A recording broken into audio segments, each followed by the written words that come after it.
Hello दोस्तों, welcome मेरे channel में। तो आज की इस वीडियो में मैं आपसे ये शेयर करूंगा कि अगर आप एक बिगिनर हैं और बैंकिंग का प्रिपरेशन आप स्टार्ट कर रहे हैं तो मैथ्स आप कैसे स्टार्ट करेंगे एकदम बिगिनर से एकदम एडवांस लेवल का। ठीक है, तो शुरू करते हैं, चलिए। तो मैंने यहाँ पे चैप्टर्स के नाम लिखे हैं। ठीक है, शायद एक आध चैप्टर छूट गए होंगे, आप देख लेना। मैंने यहाँ पे इम्पॉर्टेंट चैप्टर्स लिखे हैं जो सबसे पहले आपको करना है, और यहाँ पे कुछ चैप्टर्स लिखे जो बाद में करेंगे आप। ठीक है, तो सबसे पहले जो आप करेंगे वो रेशियो एंड प्रोपोर्शन, पार्टनरशिप, फिर इसके बाद परसेंटेज करेंगे। रेशियो प्रोपोर्शन पहले मैंने लिखा क्योंकि इसका कंसेप्ट हर चैप्टर में यूज होता है। ठीक है, तो रेशियो प्रोपोर्शन करेंगे, उसके बाद percentage, profit loss, simple interest, compound interest, time and work, pipe system, time and distance and boarding stream. ये कुछ चैप्टर्स है जो बहुत ही इंपॉर्टेंट है। ये मतलब बैंकिंग के लिए एकदम बेसिक है। ठीक है, इसी से आपका बेस बनेगा। तो ये चैप्टर से आप इनको आप करेंगे कैसे। आप एक बिगिनर है, आपको मैं मान लो कि आपको कुछ भी नहीं आता, आपको जो बॉडमास रूल है वो भी नहीं आता। प्लस प्लस में प्लस प्लस होता है, ठीक है, माइनस माइनस में प्लस प्लस, ये जो रूल है ये रूल भी नहीं आता, ऐसा मान लिया है। ठीक है, तो आप एकदम बेसिक से है, आपको कुछ भी नहीं आता, आप सीखेंगे। तो आप कैसे करेंगे। अच्छा, मैंने मिटा लिया था। तो इस तरफ जो चैप्टर्स है वो मिक्सचर एलिगेशन है, क्वाड्रेटिक इक्वेशंस है जो इम्पोर्टेंट है। ठीक है, लेकिन ये जल्दी आप सीख जाओगे, इसलिए मैंने बोला था ये बाद में कर लेना। सिंप्लीफिकेशन भी सीख जाओगे, फिर एवरेज है, फिर नंबर सिस्टम है। ठीक है, तो इस साइड ये सब चैप्टर्स आप बाद में कर लेना, पहले वो चैप्टर्स करेंगे। ओके, तो सबसे पहले मैं बता दूं कि और अभी तो रुको, क्लाइमैक्स अभी बाकी है। ये जो आप स्टार्ट करने जा रहे हैं प्रिपरेशन, ये टाइम टेकिंग प्रोसेस है। ठीक है, टाइम टेकिंग प्रोसेस है। आप सोच रहे हो कि आप बहुत स्टूडेंट्स है, वो 6 से 7 महीने में बैंकिंग क्वालिफाई कर लेते हैं, लेकिन आपसे नहीं होगा क्योंकि आपको मैंने एक ऐसा स्टूडेंट माना है जिसको बेसिक अभी तक नहीं आता। ठीक है, बेसिक मैथ्स नहीं आता।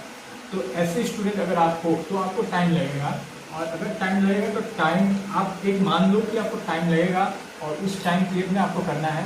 इसमें शर्माने का कोई बात नहीं है। अगर आपको टाइम लग रहा है तो आप टाइम लो, लेकिन आप चीज़ों को सीखो, हर बेसिक से चीज़ों को सीखो। डायरेक्टली जंप मत करो, डायरेक्टली प्रीलिम्स पास करने का जो लालच है वो अपने अंदर मत लाओ। ठीक है, क्योंकि जब आप बेसिक सीखोगे तो ये आपको मेंस में बहुत हेल्प करेगा। बहुत स्टूडेंट्स ऐसे होते हैं जो प्रीलिम्स पास कर लेते हैं। ठीक है, हर साल प्रीलिम्स पास करते हैं, लेकिन मेंस में जाके वो अटकते रहते हैं और उनका एज निकल जाता है, नहीं होता है। ये इसीलिए होता है क्योंकि उनका बेसिक जो है, बेसिक बिल्कुल खराब है। तो ये आप गलती मत करना। अगर आप एक ऐसा स्टूडेंट है, ठीक है, जिसको कुछ नहीं आता है, तो बेसिक से सीखना है। ठीक है, तो कैसे करेंगे। सबसे पहले जो आपको करना है, और अभी तो रुको, क्लाइमैक्स अभी बाकी है। वो एक आपको अच्छा टीचर ढूंढना है। अब ये आप कहाँ ढूंढोगे। आपके पास 2 सोर्सेस है, एक यूट्यूब या फिर ऑनलाइन जो कह लो, और एक है ऑफलाइन। ठीक है, मैं आपको प्रीफर करूंगा कि आप ऑनलाइन करो। ऑनलाइन इसलिए मैं कह रहा हूँ, ऐसा नहीं कि ऑफलाइन में बेस्ट टीचर, अच्छे टीचर नहीं होते हैं, लेकिन ऑनलाइन में क्या होता है कि ऑल इंडिया लेवल एक आपको कंपटीशन होता है, तो एक अच्छा टीचर आपको मिलता है इजीली। ठीक है, तो इसलिए मैं कह रहा हूँ, और ये मतलब कम पैसे में भी आपको मिल जाता है। तो ऑनलाइन जाओ और एक अच्छा सा टीचर ढूंढो जो आपको सही लगे। ठीक है, ये गया पहला स्टेप आपका। और ये कैसे करोगे, पहले आप यूट्यूब पे देखो, बहुत सारे टीचर्स है, किसका पढ़ाने का स्टाइल आपको अच्छा लग रहा है, आपको समझ में आ रहा है। ज़रूरी नहीं कि कोई एक अच्छा टीचर है तो आपको वो अच्छा लगेगा, आज आपको किससे समझ में आ रहा है ये मैटर करता है। तो उस टीचर को ढूंढो, उसका कोर्स ले लो, इस पर इन्वेस्ट करो, पैसा इस पर इन्वेस्ट आपको करना ही है। ठीक है, इसी से आपका लाइफ बनेगा। ओके, तो टीचर आपने ढूंढ लिया। अब आपको क्या करना है, हर एक चैप्टर का कंसेप्ट होता है। ठीक है, हर एक चैप्टर का मान लो 8 से 10 कंसेप्ट्स होते हैं। उन कंसेप्ट्स का आप जब टीचर आपको पढ़ाएगा तो कंसेप्ट सिखाएगा, एक चैप्टर का कंसेप्ट सिखाएगा। उस कंसेप्ट्स को आपको एक कॉपी में अच्छे से नोट्स बनाना है।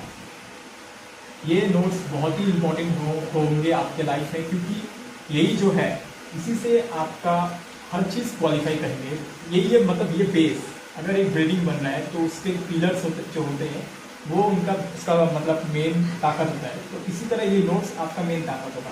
कोई भी चैप्टर जब आप भूल लगोगे ना तो ये नोट्स रिविजन करोगे झट से और आपका वो चैप्टर मतलब याद आ जाएगा। तो ये नोट्स बहुत इंपॉर्टेंट होते हैं, इनको एक अच्छे से कॉपी में बनाओगे आप, ठीक है। अब ये नोट्स लाइक कैसा नोट्स, लाइक जैसे मान लो टाइम एंड वर्क है। टाइम एंड वर्क का एक कंसेप्ट है, सॉरी टाइम एंड डिस्टेंस का मैं बारे में बता रहा हूँ। टाइम एंड डिस्टेंस में एक कंसेप्ट आएगा जिसमें speed is equal to distance by time है। तो स्पीड इज इन्वर्स, जो टाइम से स्पीड इन्वर्स प्रोपोर्शनल होता है। तो अगर डिस्टेंस को हम कांस्टेंट पकड़ेंगे तो स्पीड और टाइम अपने आप इन्वर्स प्रोपोर्शन हो जाता है। तो यहाँ पे एक कंसेप्ट आता है, अगर स्पीड का रेशियो मान लो 2:3 है और डिस्टेंस अगर कांस्टेंट है तो टाइम का रेशियो अपने आप 3:2 होगा, क्योंकि हमें पता है स्पीड टाइम में इन्वर्स प्रोपोर्शन होता है। तो इसको हम इन्वर्स कर देते हैं। तो ये एक कंसेप्ट किया, मैंने आपको एक एग्जांपल दिया। ऐसे 8-10 कंसेप्ट हर चैप्टर में आपको मिलेंगे और उनका नोट्स आपको बनाते चले जाना है, एक कॉपी बनाना है और नोट्स को बनाते चले जाना है, ठीक है। ये गया, आप नोट्स बनाओगे। अब क्या करोगे, नोट्स तो बन गया हर एक चैप्टर का। इसके बाद ये जो नोट्स बनाए, ये नोट्स आपको इतना अच्छे से याद रहना चाहिए, इतना अच्छे से याद रहना चाहिए झट से कोई भी कंसेप्ट आप कोई पूछा जाए तो तुरंत आप एक रोबोट की तरह मतलब बोल दो, ठीक है। इतना अच्छे से वो कंसेप्ट आपको रिवाइज होने चाहिए। ये कैसे आएगा, अनलिमिटेड रिविजन, ठीक है। अनलिमिटेड रिविजन मतलब जितना रिविजन हो सके इन कंसेप्ट्स को आप रिवाइज करते जाओ। ये कंसेप्ट जितना अच्छा आपका रिविजन में आपके दिमाग में बैठेगा उतना अच्छा आप कोई भी क्वेश्चन होगा ना, जो मतलब मेंस में क्या होता है, मेंस या प्रीलिम्स, ऐसा क्वेश्चन हर बार आता है कि आपने बुक में नहीं किया था, आपका दिमाग लगाना पड़ेगा। मेंस में ज़्यादातर होता है, ठीक है, ज़्यादातर होता है मेंस में क्वेश्चंस में आपको दिमाग लगाकर उस क्वेश्चन को बनाना होगा। प्रीलिम्स में आप क्या होता है, रटा होता है, ये कंसेप्ट है, ऐसे सब लगाओगे और झट से आंसर आ जाएगा। लेकिन मेंस में ऐसा नहीं होगा। मेंस में जो क्वेश्चन दिया रहेगा उस क्वेश्चन को समझकर आपको आंसर बनाना पड़ेगा और ये तभी आप कर पाओगे जब आपका ये बेसिक कंसेप्ट जो है एकदम क्लियर होगा, ठीक है। आप क्वेश्चन को तोड़ मोड़ कर आंसर निकाल पाओगे। तो इन कंसेप्ट को कभी कम मत समझना, हमेशा इनको रिवाइज करना, जितना हो सके रिवाइज करो कि हर बार देखते ही कंसेप्ट आपको याद आता है। इतना अच्छे से रिवाइज करना है, ये मैंने बता दिया। ऐसे रिवाइज करना है, कितना रिवाइज करना है, कितना एफोर्ट डालना है वो आप पे डिपेंड करता है।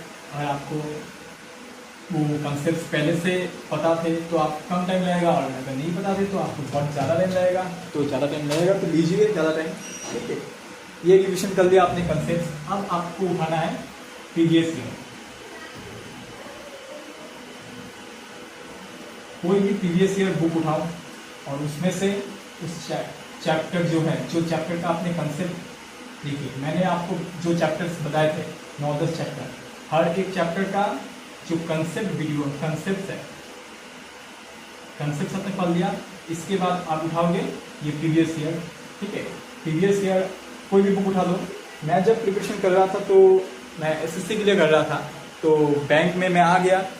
अब एसएससी का मेरे पास बुक था, जैसे कि ये बुक है किरण, ये है राकेश यादव सर का बुक है, ठीक है। ये बुक था मेरे पास और एक बुक था, मैं आपको दिखाता हूँ, ये बुक फट चुका है, ये किरण का बुक था, ठीक है। तो ये जो बुक था और इसी से मैंने प्रीवियस ईयर लगाना स्टार्ट कर दिया था। चैप्टर्स तो सेम ही रहता है, ठीक है। एसएससी में एडवांस क्वेश्चन आ जाता है लेकिन बैंक में नहीं होता है, तो इसी से मैंने स्टार्ट किया था। अब क्या होता है, बहुत सारे, मान लो एक चैप्टर में 400 क्वेश्चन है, ये 400 क्वेश्चन आपको लगाना है। अब आप ये देख कर डर गए और प्रिपरेशन छोड़ के भाग गए, ऐसे नहीं होगा। 400 क्वेश्चन लगाना है तो लगाओ, टाइम लगेगा तो लगेगा, 1 महीना लग जाए लगने दो, लेकिन कर लेंगे। अब मान लो ये 400 क्वेश्चंस में से बहुत क्वेश्चंस ऐसे बनेंगे, बहुत जल्दी आप कर लोगे, डायरेक्टली कंसेप्ट बेस्ड होंगे, और कुछ क्वेश्चंस ऐसे होंगे जो हार्ड होंगे। जो हार्ड क्वेश्चंस होंगे उनको आपको मार्क करते जाना है, ठीक है। जो क्वेश्चंस आपसे नहीं बन रहे, सोल्यूशन देख रहे हो नहीं बन रहे, वो हार्ड है आपके लिए, तो उनको मार्क करते जाना है, और जो ईजी क्वेश्चंस हैं उनको टिक मार्क करते जाओ। तो ऐसे करते करते ये 400 क्वेश्चन आपने कवर किए। इसके बाद क्या होगा, और ये 400 क्वेश्चन कवर करते करते बीच बीच में इन कंसेप्ट्स को बार बार देखते जाओ, हर दिन देखते जाओ। आज आपने देखा थोड़ा टाइम लगा, परसों आपने फिर से देखा कम टाइम लगेगा, फिर आप जब देखोगे और कम टाइम लगेगा, और फिर देखोगे ऐसे कम टाइम, और बाद में एक ऐसा टाइम आएगा सिर्फ कंसेप्ट पे आपको 8 से एकदम ऊपर से जाना है, ठीक है। इतना कम टाइम में आप कंसेप्ट को रिवाइज कर लोगे, तो बार बार इन कंसेप्ट को रिवाइज करते जाना है और ये प्रीवियस चैप्टर को आपको लगाते जाना है। ऐसे करके एक चैप्टर आपने कंप्लीट किया, इसके बाद फिर सेकेंड चैप्टर में आप जाओगे।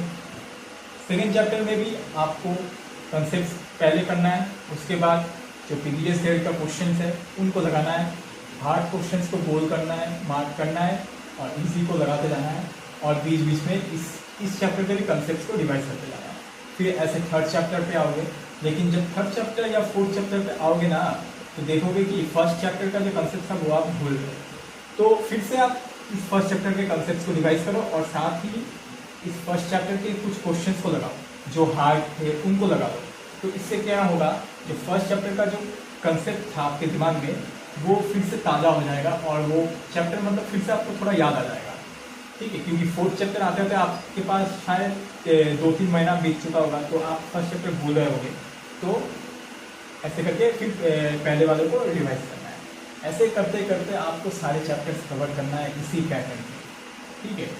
मुझे पता है ये टाइम टेकिंग प्रोसेस है, लेकिन कोई ऑप्शन नहीं है आपके पास, आपको जॉब चाहिए और ये टाइम आपको देना है। तो ऐसे करके आप पूरे बुक को ख़त्म करोगे। जो सारे चैप्टर्स है आपके सिलेबस में वो सारे चैप्टर्स आप खत्म कर दिए, ठीक है।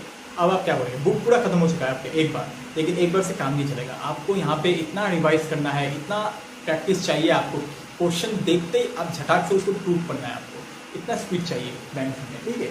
तो आपको वो बुक फिर से रिवाइज करना है, सेम पैटर्न में आप फिर से स्टार्ट करोगे और फिर से बुक को कंप्लीट करोगे, ठीक है, पूरा बुक को। फिर कंप्लीट होने के बाद फिर से दिखाओगे। आपको ऐसे करके मिनिमम 3 से 4 बार इस बुक को ऐसे इसी पैटर्न में ख़त्म करना है। जब आप इस लेवल पे पहुंच जाओगे, इस लेवल पे पहुंचने के लिए टाइम चाहिए, ठीक है। मुझे लगभग 1 साल लग गया था, क्योंकि मैं बहुत ही बिगिनर था, बहुत ही बेसिक्स कुछ भी नहीं आता था मुझे मैथ में, तो मुझे 1 साल लग गया था। और मुझे बोलने में कोई शर्म नहीं है, क्योंकि टाइम लगा तो लगा ना यार, अब क्या करो। किसी को 6 महीने में नौकरी मिल जाता है, मुझे 1 साल में ये पूरा बुक को 3-4 महीने रिविजन करने में लगा, तो लगा, टाइम लगा तो लगा, ठीक है। अब 1 साल लो आराम से और इस बुक को इतना बार खत्म करो। इसके बाद देखोगे आप मॉक लगाना स्टार्ट करोगे, ठीक है। अब आप जब मॉक में बैठोगे ना यार, आपके पास ना ये हथियार होगा, ये जो कंसेप्ट मैंने बोला थे, ये कंसेप्ट अब आपके हथियार है और ये बहुत अच्छे से आपको रिवाइज है। अब आप क्वेश्चन देखते झटाक से आपको याद आएगा वो कंसेप्ट और प्रूफ करोगे और आंसर निकालोगे चुटकी में। ये मैं कह के दे रहा हूँ, ठीक है। मॉक लगाओगे और अब आपको पता चलेगा कि कहाँ किस कंसेप्ट में आप अभी भी कमज़ोर है, कौन सा कंसेप्ट अभी भी आपके दिमाग में नहीं बैठा है ठीक से। तो उनको फिर से वापस आप कॉपी में जाओगे और फिर से रिवाइज करोगे, एनालाइज करोगे, फिर मॉक करोगे, फिर एनालाइज करोगे, जो कमज़ोर होगा उसको रिवाइज करोगे, फिर मॉक करोगे। इसी तरह दिन दिन आप अपने आप को बेहतर बनाओगे। अब आप ये प्रोसेस बहुत ही लंबा है, ठीक है। टर्टल बनना है, खरगोश नहीं बनना है। टर्टल स्लो जो होगा वही इस रेस को जीतेगा, जो जल्दबाजी करेगा वो बहुत जल्दी छोड़ के भाग जाएगा। तो जल्दबाजी नहीं करना है, हमें स्लोली हमें प्रोग्रेस करते रहना है। तो इसी तरह इसी पैटर्न में आप धीरे धीरे बढ़ोगे और एक दिन ऐसा आएगा जब आपका प्रीलिम्स निकलेगा, फिर आप स्टार्ट करोगे मेंस का प्रिपरेशन। मेंस के प्रिपरेशन के लिए मैं अलग से वीडियो लाऊंगा। ये था प्रीलिम्स का आप प्रिपरेशन एकदम बेसिक से कैसे करोगे। तो इसी पैटर्न, तो रुको जरा, सबर करो, बोला धक्का बुक्की नहीं करने का, आराम से लेने का। हाँ, इस पैटर्न को फॉलो करना है आपको, ठीक है। अगर आप बिगिनर हैं या मॉडरेट लेवल है तो आपको बहुत कम टाइम लगेगा, और बिगिनर है तो आपको ज़्यादा टाइम लगेगा, लेकिन पैटर्न यही करना है। और सबसे मेन जो इस पैटर्न में था वो था डिवीजन। ये चीज़ जो है यही आपका नैया पार कराएगा। जितना ज़्यादा डिवीजन उतना ज़्यादा आपका स्पीड, ठीक है। तो इस वीडियो में इतना ही था। आई होप आपको अच्छा लगा, ये वीडियो हेल्पफुल लगा। इस पैटर्न को फॉलो कीजिए, टाइम लेकर फॉलो कीजिए, जल्दबाजी